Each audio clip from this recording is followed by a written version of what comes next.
Halo teman-teman semua, kita kembali lagi dalam diskusi online kita tentang postkolonialisme. Nah, kali ini kita akan membicarakan sesuatu yang sangat dekat dengan kehidupan kita, yaitu tentang Indonesia. Ya, postkolonialisme yang Indonesia, kasusnya Indonesia. Tapi sebelum ke sana, kita harus merefleksikan dulu dari awal, ya. Kita sudah merdeka. Kita sudah memproklamasikan kemerdekaan kita tahun 1945. Tapi kalau kita perhatikan lebih mendalam, ada begitu banyak jejak kolonialisme yang masih hidup. Jejak itu tidak hanya muncul atau bisa kita lihat dari bangunan-bangunan tua atau arsip-arsip sejarah yang ditinggalkan, ya. Tapi juga bisa kita rasakan, kita lihat secara nyata dalam sistem ekonomi kita, dalam khasanah politik kita, dalam budaya kita, dan cara berpikir kita. Nah, mari kita mulai dari yang pertama tadi, yaitu ekonomi. Teman-teman, sejak zaman VOC, Nusantara kan sudah dijadikan ini ya, lumbung bahan mentah untuk negara-negara industri. Pada masa itu rempah-rempah ya. Tetapi kalau hari ini sebenarnya sama lagi, yaitu bukan rempah tapi kelapa sawit. Juga ada bahan-bahan tambang seperti batu bara, karet dan yang lainnya. Polanya ternyata nyaris tidak berubah. Kita masih saja jadi pemasok bahan mentah. Sementara nilai tambahnya, ya, value tambahnya itu dinikmati oleh negara-negara kaya di luar Indonesia. Nah, masalah agraria pun sama. Sistem pertanahan kita itu kan masih mewarisi era kolonial yang membuat tanah-tanah yang besar, yang luas itu masih dikuasai oleh segelintir elit. Sedangkan petani-petani kecil, ya akhirnya tetap saja mereka petani gurem itu hanya menjadi pekerja dari tanah-tanah yang dikuasai elit itu, hanya menjadi buruh tani, dan mereka kesulitan akhirnya mendapatkan haknya. Dan di sektor strategis, misalnya di bidang pertambangan, perkebunan gitu, penguasanya kan perusahaan-perusahaan multinasional yang memegang kendali ya. Ya akhirnya sama dengan masa lalu. Bedanya kalau dulu VOC, kalau sekarang ya negara-negara perusahaan-perusahaan multinasional yang basisnya bukan hanya Belanda ya, tapi juga mungkin Amerika Serikat, Inggris, atau negara-negara Eropa, Prancis dan sebagainya. Cuman benderanya aja yang berbeda gitu ya. Kalau dulu benderanya penjajahan, kalau hari ini adalah benderanya investasi.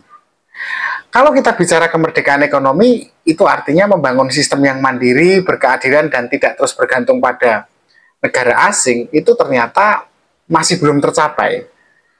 Artinya, makna kemerdekaan pun belum seutuhnya terjadi di negara kita ini. Sekarang kalau kita bicara juga masalah politik ya. Seperti kita tahu, sejak zaman Hindia Belanda, kekuasaannya kan terpusat di Batavia, yang sekarang namanya Jakarta. Akibatnya apa? Pembangunan kita itu kan masih Jakarta sentris atau Batavia sentris. Sementara di daerah-daerah lain, meskipun sudah ada pemekaran, sudah ada otonomi daerah, ya masih saja sering tertinggal. Dalam bidang birokrasi saja kita juga masih mewarisi sifat yang sama, sifat yang kaku, sifat yang berjarak, sifat yang feodal, yang diwariskan dari era kolonial. Orientasinya bukan pada pelayanan publik, tapi pada kontrol negara pada rakyatnya. Belum lagi, ya harus dikatakan peran militer dalam politik juga kental hari-hari ini gitu ya. Dan ini kan kelanjutan dari sistem penjajahan model gubernur jenderal ya, di mana di zaman dahulu pemegang kekuasaan pelayanan publik atau birokrasi sipil itu justru dipegang oleh militer. Dan akhirnya ketika ada yang melanggar gitu ya dalam peraturan sipil, yang responnya adalah dalam bentuk kekuatan bersenjata untuk menjaga stabilitas, untuk atas nama menjaga ketertiban dan kestabilan nasional. akhirnya kan ujungnya yang diuntungkan adalah elit, bukan rakyat dalam arti keamanan rakyat, perasaan nyaman dan aman rakyat. Dan ini mirip dengan zaman ketika Hindia Belanda belum menjadi Indonesia.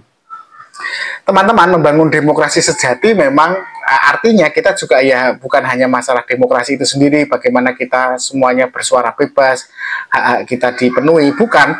Tapi membangun demokrasi itu ternyata artinya juga harus membongkar kembali sisa-sisa hierarki yang diwariskan oleh kolonial.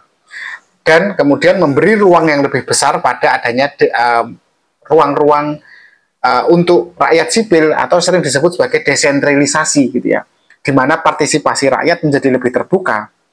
Nah, itu baru di bidang birokrasi. Kalau kita bicara di bidang budaya misalnya, jejak kolonial terasa sangat halus ya, tapi efeknya mendalam. Banyak bahasa Belanda itu masih tersisa loh di beberapa istilah hukum dan pemerintahan kita. Misalnya ya, gubernur ya, notaris, atau presiden direktur gitu.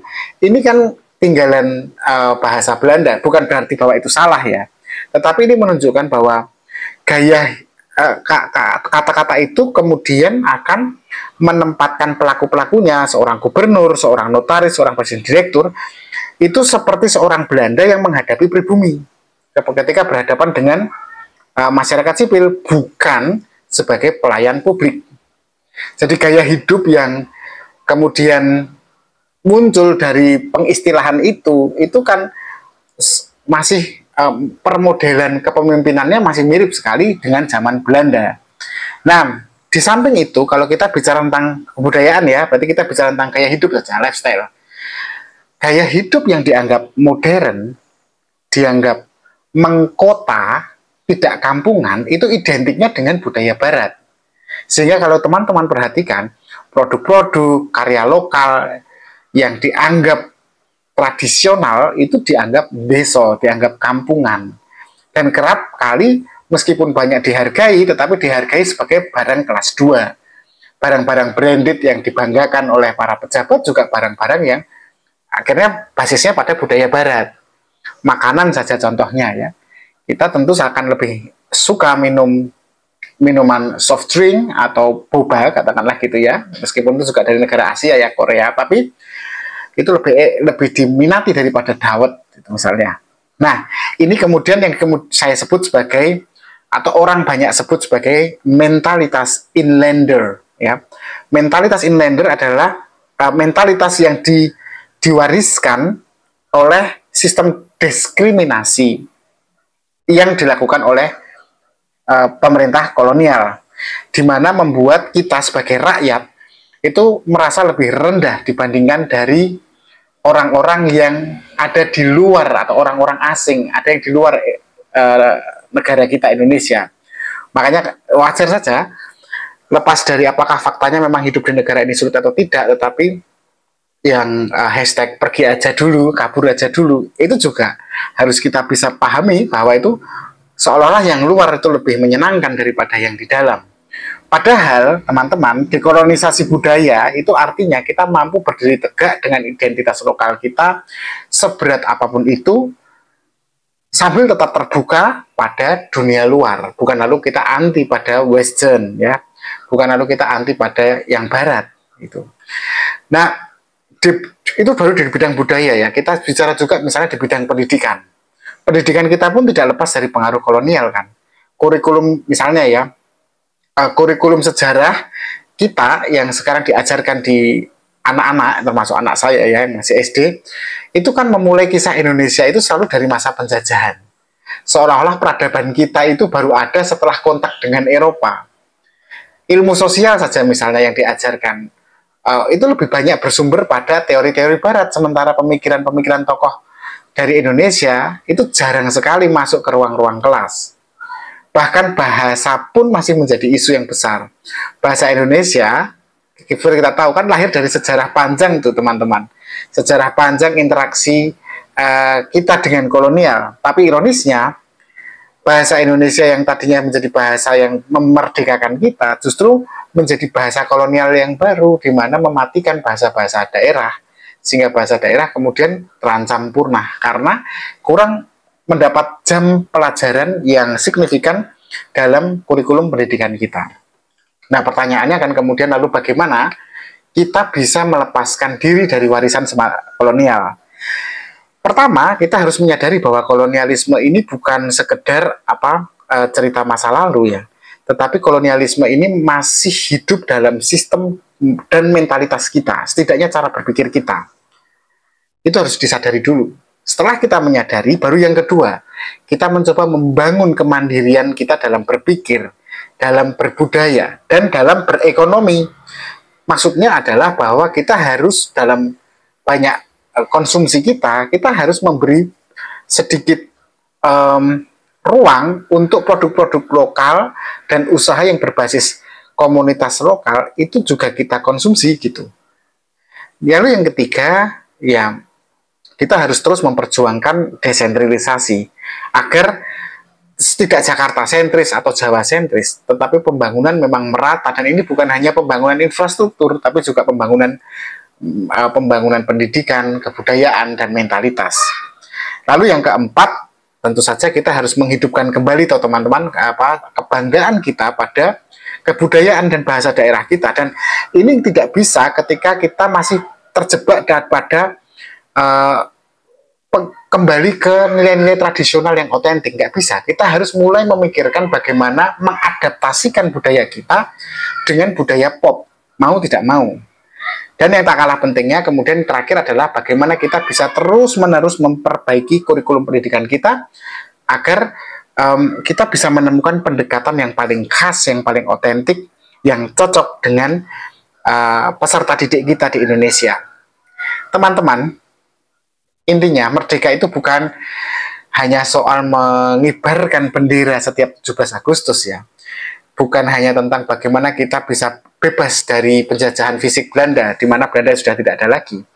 Merdeka itu berarti membebaskan pikiran kita, membebaskan sistem sosial, politik, ekonomi, dan budaya kita, membebaskan cara hidup kita dari belenggu kolonial yang masih tersisa.